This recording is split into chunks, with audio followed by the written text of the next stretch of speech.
Cadena 30, la televisión más abierta que nunca. Me da muchísimo gusto recibir aquí en el foro a la secretaria de Desarrollo Social, Rosario Robles Berlanga. Pues bueno, hace apenas unos días, durante el mensaje con motivo de su informe de gobierno, el presidente Peña Nieto anunció que Oportunidades ahora se transforma en Prospera. ¿Cómo estás, Rosario? Gracias por venir. Qué gusto tenerte aquí con nosotros. Me da mucho gusto estar aquí contigo, yo diría siempre es un honor estar acá. No, honor el mío de recibirte aquí. De Oportunidades a Progresa, ¿qué va a pasar? A Prospera, perdón, sí, Progresa era antes, es que justo era Progresa, luego Oportunidades y luego Prospera.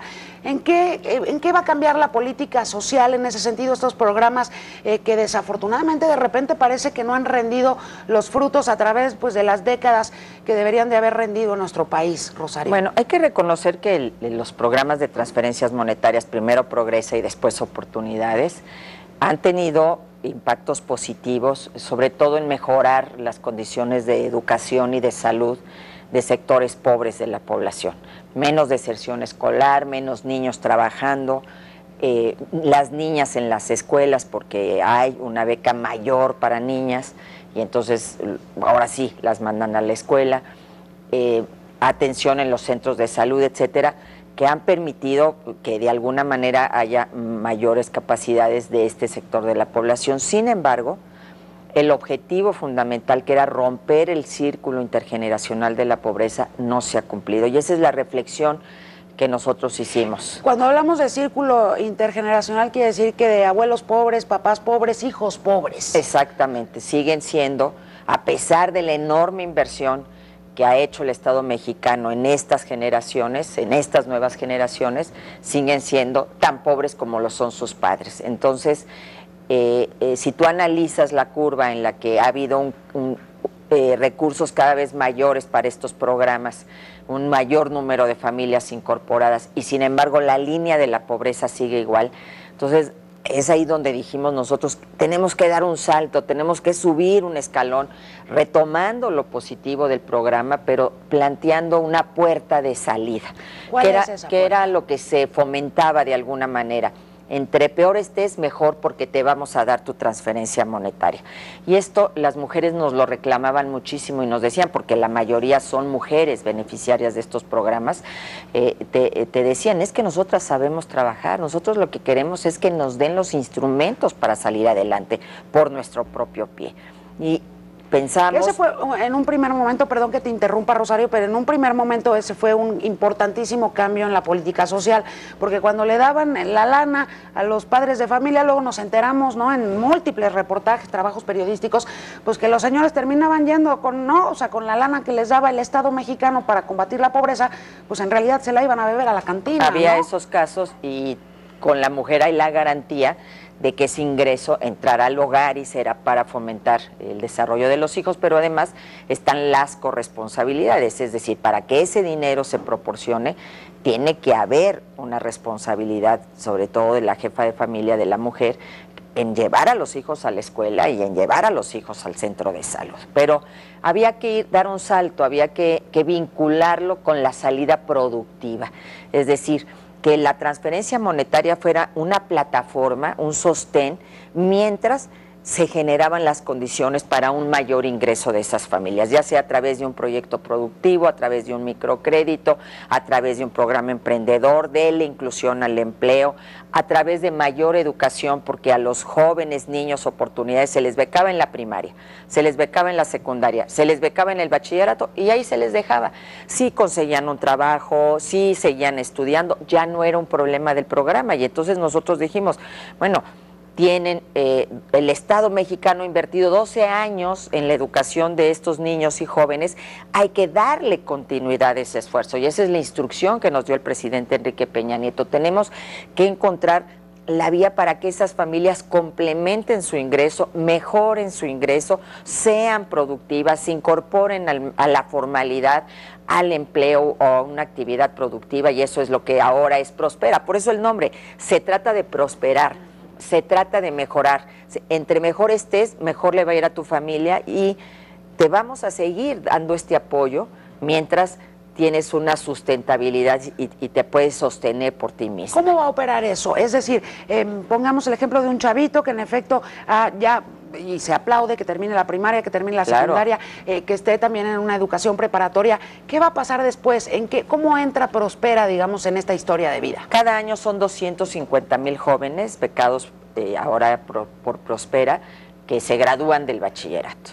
A esos jóvenes les vamos a dar un menú de opciones. Los que quieran continuar con su educación superior o educación técnica superior tendrán una beca. Antes la beca solo llegaba al bachillerato, ahora tendrán beca en educación superior en instituciones públicas. Esto es muy importante señalar. No, yo no quiero seguir estudiando, yo ya quiero trabajar. Tendrán una posición preferente, prioritaria en el Servicio Nacional de Empleo, para que en las bolsas de trabajo que hay regionales y en las localidades, estos jóvenes tengan la prioridad en la lista que entrará en esas bolsas de trabajo. Si no, no, yo quiero, hay jóvenes emprendedores, no todos lo son, ni todos quieren seguir estudiando, pero hay unos que son muy emprendedores. Esos jóvenes, a través de la Secretaría de Economía, tendrán acceso a los apoyos para emprendedores, pasando por procesos de capacitación, los procesos de incubación, del plan de negocios, hasta que puedan poner su propio negocito, su propio proyecto emprendedor. Es decir, tendrán una variedad de opciones. El 40% de estas familias tienen tierra, porque obviamente este programa tuvo sobre todo un énfasis en el medio rural. Bueno, con Zagarpa también se modificaron las reglas de operación para que haya apoyos para proyectos productivos en el campo, para que haya asistencia técnica, para que lo que se produzca realmente tenga una rentabilidad y una viabilidad. ¿Cómo se va a vincular el programa Prospera con el resto de las reformas constitucionales que han sido aprobadas en los últimos meses, Rosario? Porque ahí también va a haber, entendemos, ¿no?, oportunidades de empleo para muchos mexicanos que no las había antes de estas reformas. ¿Hay algún proyecto para que se vinculen el programa Prospera y las otras reformas constitucionales? Se vincula con varias reformas. En primer lugar, con la reforma educativa de manera muy importante, porque en la evaluación de cuando era oportunidades de los expertos, lo que decían, sí, ya están los niños en un aula, pero no tienen calidad en su educación. Pues los niños de Oaxaca, de Guerrero, de Chiapas, pues a veces no tienen ni clases. Entonces, si no hay calidad educativa, siguen estando en una condición de desigualdad con relación a los niños de la Ciudad de México, de Guadalajara, de Monterrey. Entonces, hay que igualar. La educación es el igualador por excelencia. Entonces, necesita haber una educación de calidad. Ahí entra la reforma educativa.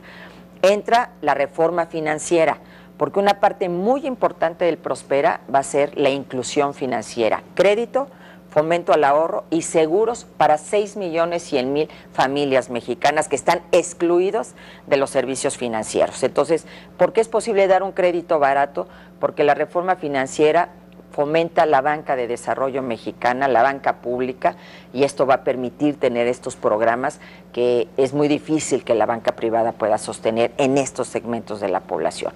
Y por supuesto, la idea es orientar, si vamos a capacitar todavía más a estos jóvenes, más allá del bachillerato, en educación técnica superior, en sistemas no escolarizados, la idea es orientar hacia la vocación productiva de la región, y si son regiones donde va a haber inversión energética o a través de las políticas de mayor crecimiento económico, el asentamiento de determinadas empresas, esos jóvenes puedan ser la mano de obra calificada que estas empresas van a requerir. Entonces, sí se vincula, son reformas en acción. El Prospera es ya resultado precisamente de estas reformas que fueron aprobadas por el Congreso de la Unión. Y algo muy importante, la reforma fiscal permite que los recursos para el desarrollo social sean más, en una proporción mayor en el 2015 en el país. No me quiero despedir sin preguntarte, Rosario, porque a mí me parece que es una política que se abandonó en algún momento, que se había llevado a cabo aquí en nuestro país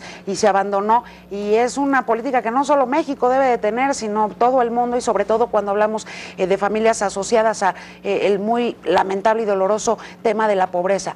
El tema que se incluye en Prospera de la planificación familiar. Planificación familiar y prevención del embarazo adolescente como un aspecto fundamental. El número de hijos de estos segmentos de la población, de estos sectores de la población en condición de pobreza es mayor que la media nacional. Y lo más triste es que estamos viendo niñas de 12, 13 años. Yo voy a los lugares, a las localidades, a las comunidades, y niñas cargando niñas y niños. Como dirían las abuelitas, jugando a la casita, pues casi, prácticamente. ¿no? Y ni siquiera eso, porque pues evidentemente tienen que estar todos trabajando y generando algún tipo de ingreso. Así es, ¿no? Entonces, como parte del esquema de intervención en salud, en combinación con la Secretaría de Salud y particularmente con el IMSS Prospera, vamos a estar trabajando de manera muy seria en todo el tema de planificación familiar y prevención del embarazo adolescente, respetando el derecho a decidir de las mujeres, pero dándoles los elementos para que puedan planificar su familia y sobre todo que estas niñas podamos conducirlas hacia la escuela, hacia una posibilidad de futuro que no sea el estar siendo madres en condiciones de tanto riesgo para ellas y para sus hijos, Yuriria, porque es una condición de muchísimo riesgo. Tiene que ver mucho con la violencia que hay en muchas de estas comunidades, claro, de que estamos hablando de hacinamiento, violencia de que viven en un cuarto. Claro. En fin, es decir, estamos trabajando en el cuarto rosa, como le hemos llamado, es decir, el cuarto adicional, para que ahí estén las niñas protegidas. Estamos hablando de muchas políticas transversales que están siendo integradas y que además comanda ni más ni menos que la Secretaría de Gobernación, porque esa es la importancia que se le está dando a estos temas. ¿Para cuándo el primer cierre de caja de Prospera? Pues ya nosotros esperamos que para enero, febrero podamos decir, ya hay tantas mujeres incluidas en esquemas financieros, ya están tantos jóvenes becados en este ciclo escolar para la educación superior, ya impulsamos tantos proyectos productivos. Obviamente que estos son procesos de largo plazo y el impacto ya en la medición de pobreza pues no va a ser para el año que viene, porque esa se está midiendo ya ahorita, sino va a ser hasta el 2017 que creemos que vamos a poder lograr modificar estos indicadores. Pues no para el 2017, pero por enero, febrero volvemos a platicar de Prospera. Sí. Rosario Robles, secretaria de Desarrollo Social, muchísimas gracias. Suscríbete a nuestro canal de YouTube para que siempre estés informado de las últimas noticias de México y el mundo. Empieza ahora mismo dándole clic a estos videos.